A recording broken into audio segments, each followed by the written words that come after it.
there. That means I don't need to be a good boy. I can be just sit. And I found that is really dzadzen that is good for nothing. But before that, I intellectually understood dzadzen is good for nothing as a Buddhist philosophy. But because of that, I felt my life is okay, meaningful. When I couldn't continue in that way, I felt my life is not valuable. But I found that is the ground we need to practice with that desire to be a good boy, not only in the secular, mundane way, but even as a Buddhist. I became free from my desire to be a good Buddhist. Finally, I think first time I found the real meaning of Dzadzen is good for nothing, or practice without expectation or gaining mind. So just be there with this body and mind. I was born in Japan and grown up and educated in Japan. And because my teacher asked me to come to America, I moved to America and have been practicing with American people for many years. Somehow, this practice is really good for nothing. Still, some people, it's strange, some people come to practice with me, this good for nothing thing. I really appreciate those people who are interested in good for nothing thing. So I really wanted to express my appreciation and gratitude that all the support and participation from all people, not only in this country, United States, but people come from Europe or South America and other people, other places. So I'd like to say thank you to all those people who are interested in this strange teaching and practice. As far as there are those people, this tradition continues. It took me a long time to become free from desire or expectation. So to me, that is Dzadzen good for nothing, or practice without gaining mind, is a very difficult koan. Because of that, I started to study around I was 30. I started to practice without any, expectation. I felt, I don't need to be a good boy. I know, I'm still a good boy in a sense. I'm not so bad. But when I felt I behave like a good boy, I can kind of make fun of me. I'm not caught up with my desire to be a good boy, but I see that is a problem.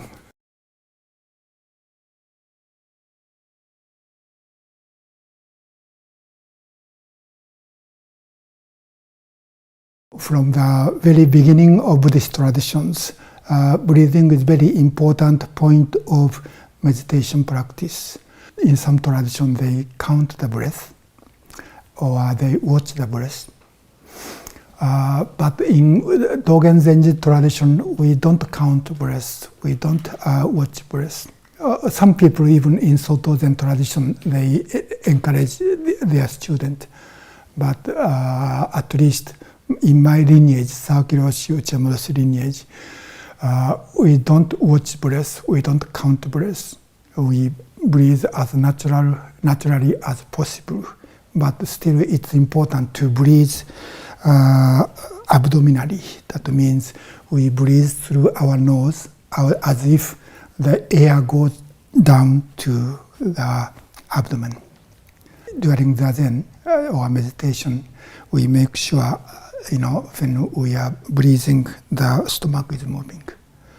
This is important to have a deep breath. That means air goes in our body. My teacher said this is important. Attention is always here, but it should go down here.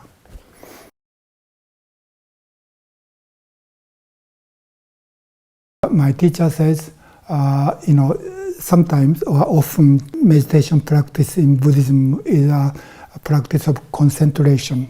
We pay attention one object to concentrate in order not to think or enter the world of thinking.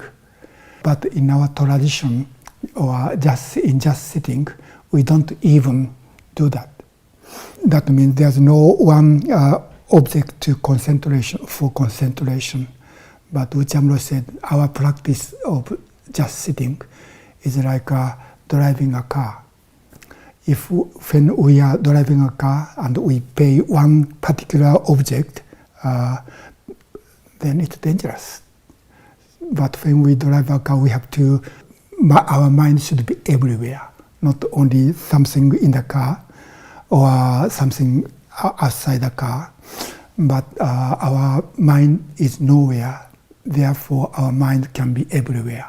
So something happened inside or outside, we can adjust. So that is awareness or awakening in our practice. Even when we sit in this way, our brain is still working. Our stomach is working and our heart is working. There's no reason, only our brain stopped working. And the function of our brain is produce thought. So in our dzadzen, thoughts are coming and going, and our practice is not stop that. When those thoughts coming and going became object of this person sitting, then our mind is separated into two parts. The thoughts that become an object, and this person is thinking about these thoughts. These thoughts become an object, and sometimes I like this idea, or I hate that idea, or I become angry about some memory. If we do such a thing, our mind is separated in two parts, subject and object. That is a problem. So that is what we call thinking. So when we find we are thinking, that means there's a separation between within our mind, subject and object. We stop that.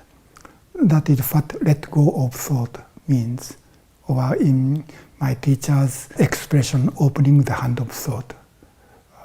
Thoughts are just coming and going. That is a natural function of our brain. But when we grasp it, then we are thinking. I'm thinking about this thought, whether it's right or wrong, or good or bad.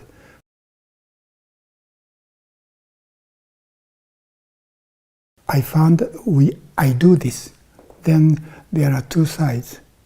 And when we found it, we open our hand and return to just sitting. Means deep breath and upright posture, and keep our eyes open. That means not sleep. When we are sleepy, we are dream. In this quiet condition, sleeping and awakening is not so clear. Often I think I'm waking, but somehow in my mind I'm dreaming, and I think I'm thinking. But that is very difficult condition. But whenever I found I'm sleeping or dreaming, I wake up to the soul. I make sure my eyes are open without seeing anything. So this upright posture, deep breath, and not sleeping, and letting go of thought. Those are the 4 points we return. But often we deviate from those 4 points. This is just sitting. But when we found we deviate from just sitting, we return to just sitting. That means posture, breathing, not sleeping, and letting go. That is what we do in our meditation practice. So actually this is not really meditation. Thoughts are coming and going, but we don't think. So our business in sitting facing the wall is keep returning to this posture, breathing, not sleeping, and letting go. Yes, and this cannot be done with our thinking. Stop thinking is another kind of thinking. So we don't even think not to stop, not thinking. But my teacher said this is done with our body, not with our mind.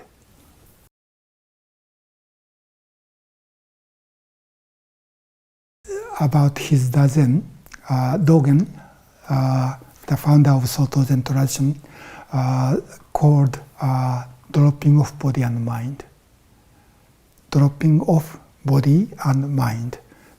That means we sit this body and this mind, but mind is empty. We don't try not to do anything with our mind. But so in our practice, body is really important. Keep this upright posture and returning to this posture and breathing. So mainly, Dzadzen means sitting meditation. But Dogen often called this practice as sitting instead of meditation. For him, just sitting is dropping off. Dropping off means when we grasp, it stick. But when we open our hand, it's drop off. That means we become free from our clinging to our body and mind. Then this body and mind is only 5 skandhas, only collection of 5 skandhas. And that is the time when we are free from this clinging, when we open our hand. Then we see as a subject, but we become one with all beings. Things are coming and going, like air is coming in and going out.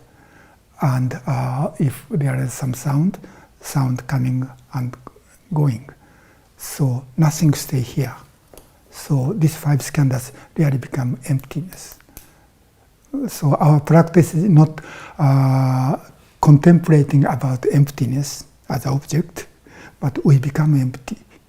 5 skandhas being 5 skandhas that are empty. That is our practice. That's why we cannot make sure, I attain that condition or stage. When we evaluate what is doing, then again there's a separation between subject and object. So our practice is without any evaluation or judgment. So that is another meaning of just sitting.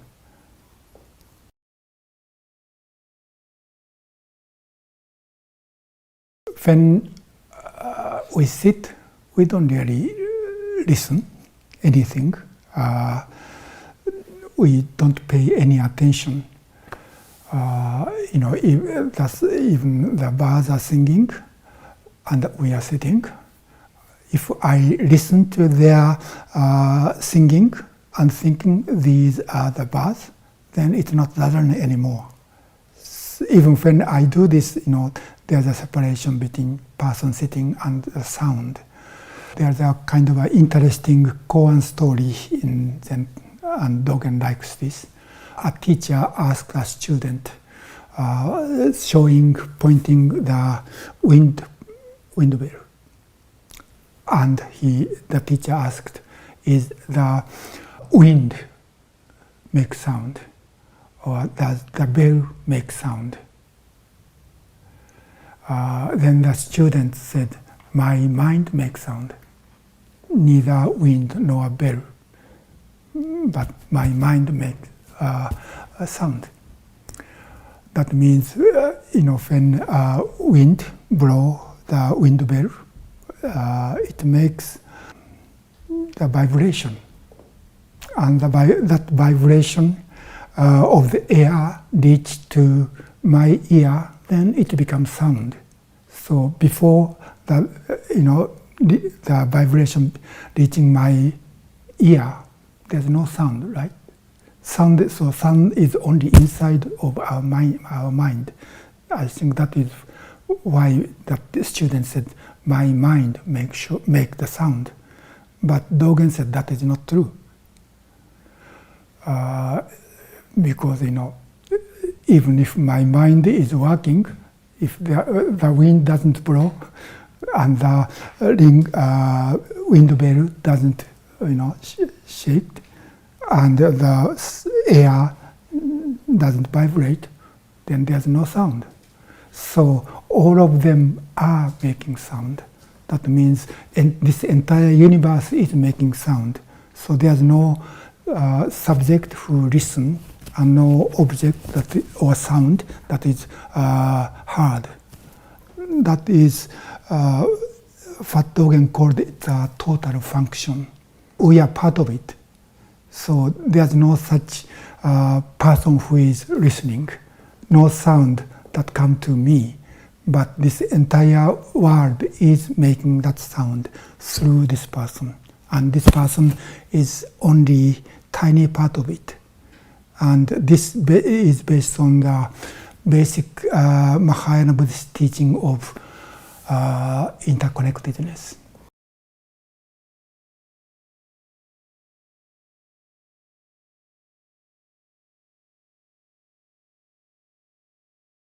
About time, when I studied Dogen's teachings, he talks about 3 kinds of time.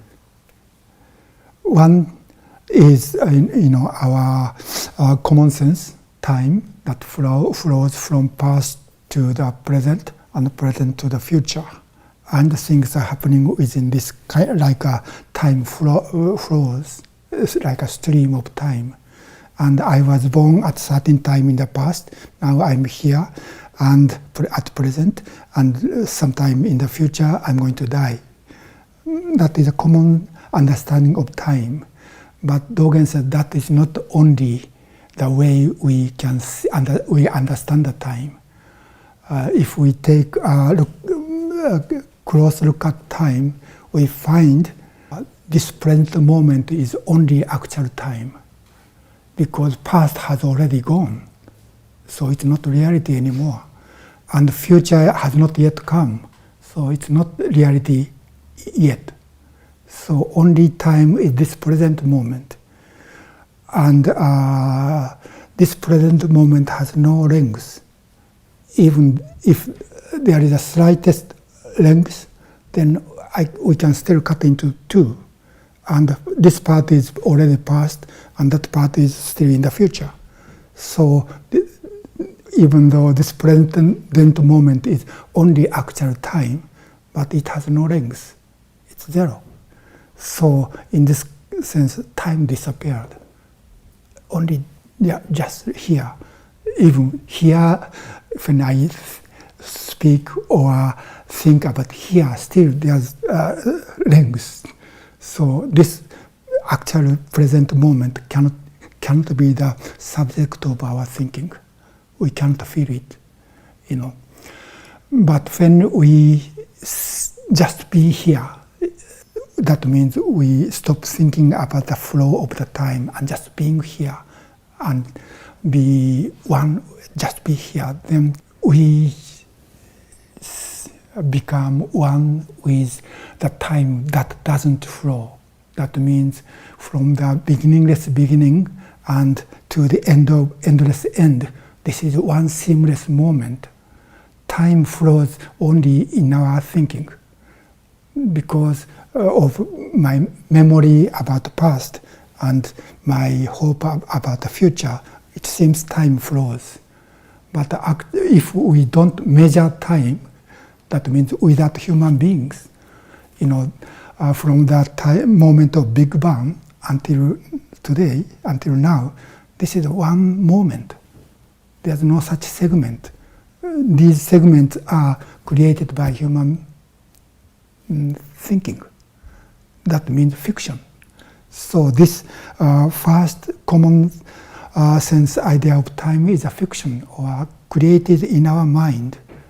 But before human beings appeared on this planet, then there's no such time flows.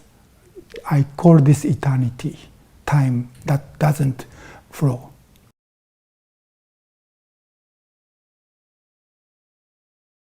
When I read Dogen's teaching, there are three kinds of time, or three ways of viewing the time or understanding the time. In the first kind of time, in common sense, my friend died almost 50 years ago.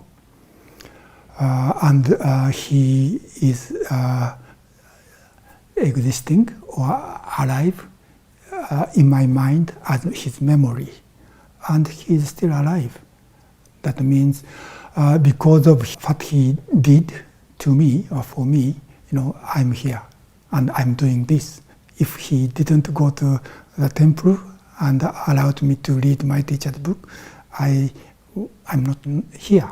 So he is still alive in me. And also within this time which doesn't flow, we are always together. So that is how we understand, we are connected with not only my friend, but my teacher. Uchiyama died 1998, about 20 years ago. But when I felt Uchiyama is sitting with me. So time is kind of a very interesting thing. So Dogen, when he discussed about time, he said time can fly or move from future to the past, present to the past, not only from past to the future.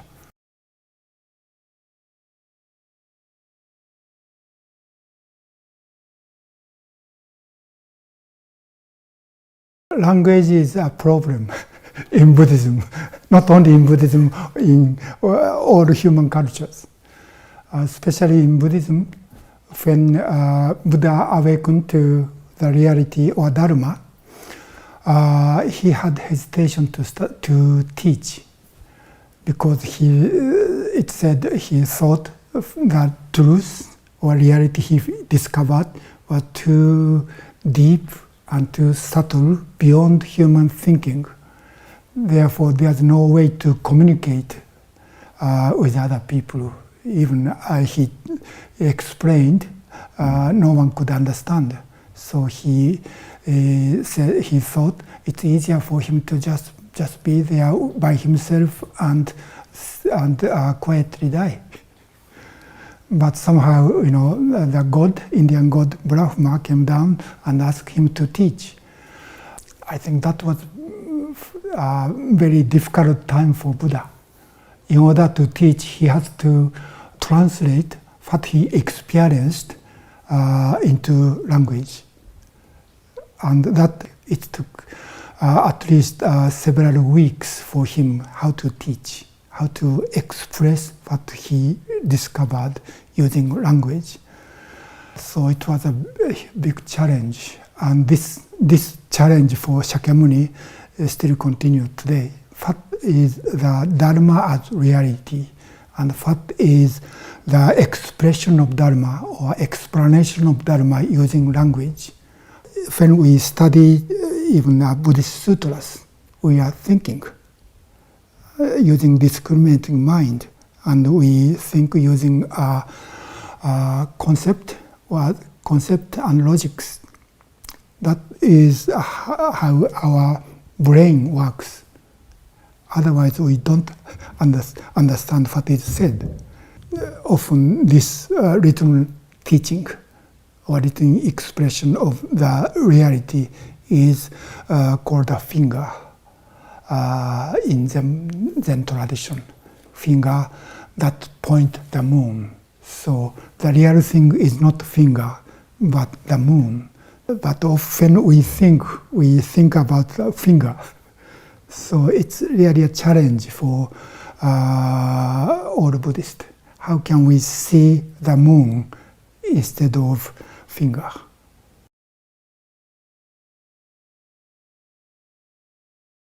Often, the masters, without explain using words, concept, and logics, their famous teaching method is hitting, shouting, and speaking something nonsense.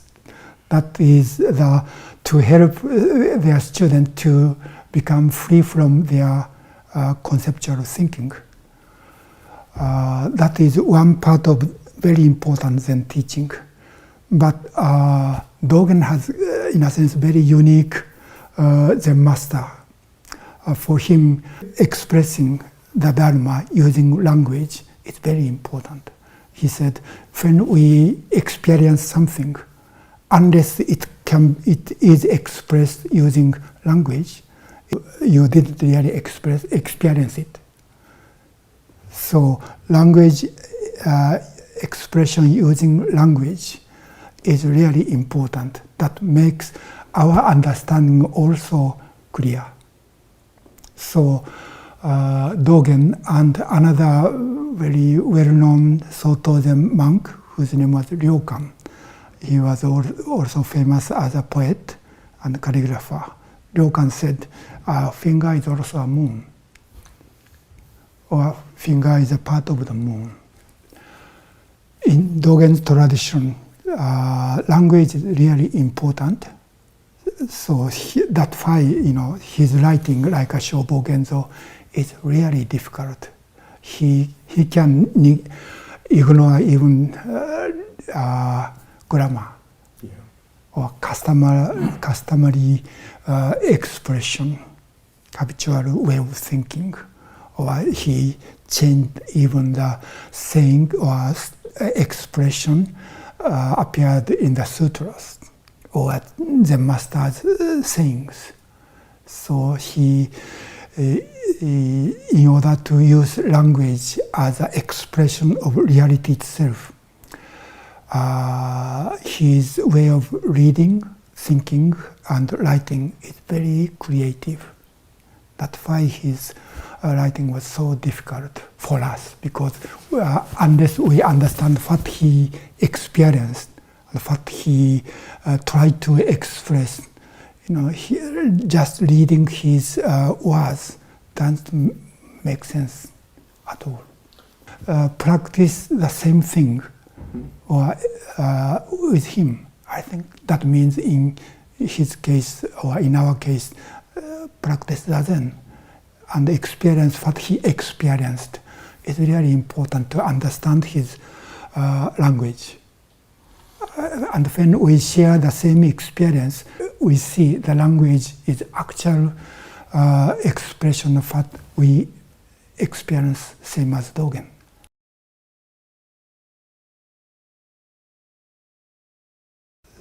Sonomama I don't think sonomama is such a simple word or a simple thing. Sonomama is just as it is before being observed by human beings, before human beings appear in this world. That is sonomama.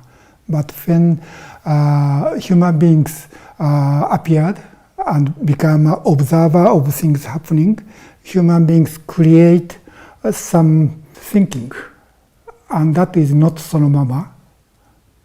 That is a copy of sonomama, copy of the reality, using our thinking.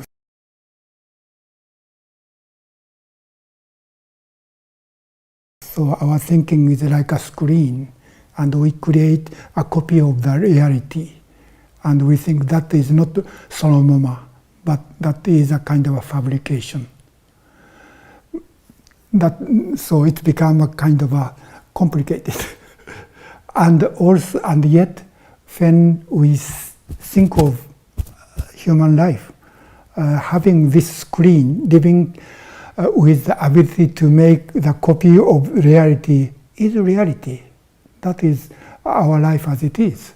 So we cannot say if we stop creating the screen, then we become one with sonomama. Then it's another fiction. So, そのまま before human beings and そのまま as a human life.